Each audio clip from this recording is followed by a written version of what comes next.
Hello दोस्तों, स्वागत है आपका यूपी स्टडी दोस्त चैनल में। ये हमारा नया चैनल है जिसमें हम लोग दोस्त के ही तरह एक दूसरे को सपोर्ट करते हुए आगे बढ़ेंगे। आज जो है इस अनोखे वीडियो में क्लास 12th हिंदी सब्जेक्ट के काव्य भाग का एक पाठ पढ़ेंगे हम लोग, जिसका नाम है पवन दूतिका। ये पाठ अयोध्या सिंह उपाध्याय हरिऔध जी द्वारा रचित है, जिसमें श्री राधिका जी श्री कृष्ण के पास अपना संदेश भेजने के लिए पवन को अपना दूत बनाती हैं। पवन दूतिका कविता जो है हरिऔध जी के महाकाव्य प्रिय प्रवास से संकलित है।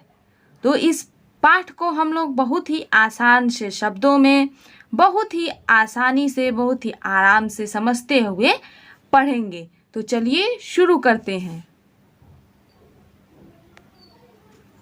इस पाठ का पहला चरण है, बैठी खिन्ना यक दिवस वे गेह में थी अकेली, आके आंसू दृग युगल में थे धरा को भिगोते, आई धीरे इस सदन में पुष्प संदग्ध को ले, प्रातः वाली सुपवन इसी काल वातायनों से। तो सबसे पहला लाइन है जिसमें खिन्ना का अर्थ होता है उदास, दिवस का मतलब होता है दिन, यक का मतलब होता है एक, गे है यानी कि घर, अकेली अर्थात अकेली। तो एक दिन उदास होकर के श्री, और अकेली कौन बैठा था? श्री राधिका जी। तो एक दिन श्री राधा रानी अपने घर में अकेली उदास होकर के बैठी थी। आके आंसू दृग युगल में थे धरा को भिगोते। आके आंसू यानी उनके आंसू, दृग युगल, दृग का मतलब होता है नेत्र, युगल यानी दोनों, या अर्थात उनके दोनों नेत्रों से आंसू आ करके थे धरा को भिगोते। धरा यानी धरती, धरती को भिगो रहे थे। यानी श्री राधा रानी एक दिन अपने घर में अकेली उदास होकर के बैठी थी और उनके दोनों आंखों से आंसू आ करके धरती को भिगो रहे थे। तभी उसी क्षण आई धीरे इस सदन में पुष्प संदग्ध को ले। तभी उसी क्षण उनके सदन यानी कि घर में धीरे से पुष्प के सुगंध को लेकर के प्रातः वाली सुपवन इसी काल वातायनों से। वातायन का मतलब होता है झरोखे, अर्थात प्रातः वाली सुंदर पवन उसी समय उनके झरोखों से उनके घर में पुष्प की सुगंध को लेकर के आती है। एक बार हम फिर से देखते हैं कि एक दिन श्री राधा रानी अपने घर में अकेली बैठी थी और उनके दोनों नेत्रों से आंसू आकर के धरती को भिगो रहे थे। तभी उसी क्षण उनके घर में पुष्प को सुगंध को लेकर के प्रातः वाली सुंदर पवन झरोखों से आती है। इसकी व्याख्या जो है हम लोग इस प्रकार से भी लिख सकते हैं, जिसकी हिंदी व्याख्या हम लोग इस प्रकार से लिखेंगे। एक दिन राधा जी उदास अपने घर में अकेली बैठी थी और उनके दोनों नेत्रों से आंसू आकर के धरती को गीला कर रहे थे और इसी क्षण धीरे से पुष्प की सुगंध को लेकर के प्रातः वाली सुंदर वायु उनके घर में झरोखों के माध्यम से आई। तो सबसे पहले चरण का हमने ये बहुत से आसान शब्दों में समझा कि किस प्रकार से इसकी व्याख्या हम लोगों को लिखना है। तो पहले चरण में हमने ये देखा कि श्री राधा रानी अपने घर में अकेली बैठी हैं और पुष्प के सुगंध को लेकर सुबह की सुंदर हवा उनके घर में आती है। तो श्री राधा रानी अब जो है पवन से जो है अब बातें करेंगी। तो दूसरे चरण कुछ इस प्रकार से है कि संतापों को विपुल बढ़ता देख के दुखिता हो, धीरे बोली सदुख उससे श्रीमती राधिका यूं, प्यारी प्रातः पवन इतना क्यों मुझे है सताती, क्या तू भी है कलुषित हुई काल की क्रूरता से। बहुत ही सुंदर वर्णन है। यहाँ हम देखेंगे कि संतापों का मतलब होता है दुख और विपुल का मतलब होता है ज्यादा। यानी कि श्री राधा रानी कहती हैं कि अपने दुखों को और अधिक बढ़ता देख के दुखी होकर के धीरे बोली सदुख उससे श्रीमती राधिकाओं कि पवन से अपने दुखों के साथ श्री राधा रानी धीरे से इस प्रकार बोलती हैं कि हे प्यारी प्रातः की पवन, यानी हे सुबह की सुंदर पवन, इतना क्यों मुझे है सताती, कि तुम मुझे इतना क्यों सता रही हो, इतना क्यों परेशान कर रही हो। क्या तू भी है कलुषित हुई काल की क्रूरता से, क्रूरता यानी कठोरता और कलुषित यानी कि मलिन और काल अर्थात समय, कि हे पवन क्या तुम भी समय की कठोरता से मलिन हो गई हो कि मुझे इतना सता रही हो। इसकी हिंदी व्याख्या हम लोग कुछ इस प्रकार से लिख सकते हैं। उसकी हिंदी वर्णन हम लोग इस प्रकार से लिखेंगे, दुखों को अधिक बढ़ता हुआ देखकर दुखी होकर दुख के साथ धीरे से राधिका जी इस प्रकार बोली, हे प्रातः की प्यारी पवन, मुझे इतना क्यों सताती हो, क्या तुम भी समय की कठोरता से मलिन हो। ये श्री राधा रानी जो है पवन से बता रही हैं, उनसे अब उनकी बातें जो है वो शुरू हुई हैं।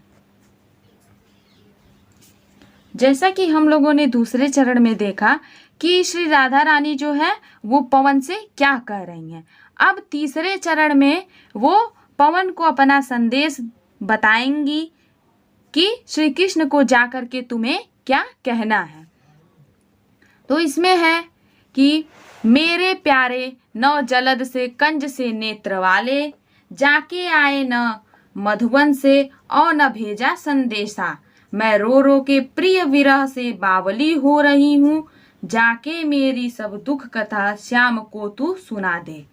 इसमें श्री राधा रानी पवन से ये कह रही हैं कि मेरे प्यारे नव जलद से कंज से नेत्र वाले, नव का मतलब होता है नवीन, जलद यानी कि नभ, और कंज का मतलब होता है कमल, अर्थात मेरे प्यारे श्री कृष्ण नवीन नभ के समान और कमल के समान नेत्रों वाले, जाके आए न मधुबन से और न भेजा संदेशा, जो मधुबन से जा करके नहीं आए और न ही संदेश भेजा है, मैं रो रो के प्रिय विरह से बावली हो रही हूँ।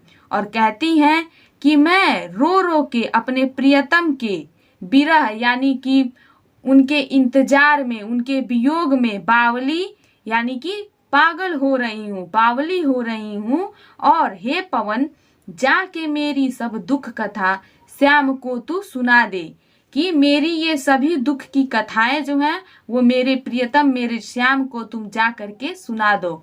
एक बार हम फिर से देखेंगे कि श्री राधा रानी ये कह रही हैं कि मेरे प्रियतम यानी मेरे प्यारे श्री कृष्ण नवीन नभ के समान और कमल के समान नेत्रों वाले हैं, जो मधुबन से जा करके न ही आए और न ही संदेश भेजा, और मैं रो रो के अपने प्रियतम के विरह में बावली हो रही हूँ, और तुम उनसे जा करके ये बोल दो कि सब दुख कथा श्याम को तू सुना दे, मेरी सारी दुख की कथाओं को हे पवन तुम मेरे प्रियतम को जा करके सुना दो। तो इसकी हिंदी व्याख्या को हम लोग बहुत सी आसान शब्दों में कुछ इस प्रकार से लिखेंगे कि मेरे प्यारे नवीन मेघों के समान और कमल के समान नेत्रों वाले, मधुबन से जब से गए न तो वापस आए और न ही संदेश भेजा, मैं रो रो कर प्रिय विरह से बावली हो रही हूँ, और जाकर के मेरी सारी दुख की कथा श्याम को सुना दे। तो ये जो है तीसरे चरण का बहुत ही आसान से शब्दों में हम लोगों ने वर्णन समझा है। इसके बाद हम लोग चौथे चरण का समझते हैं।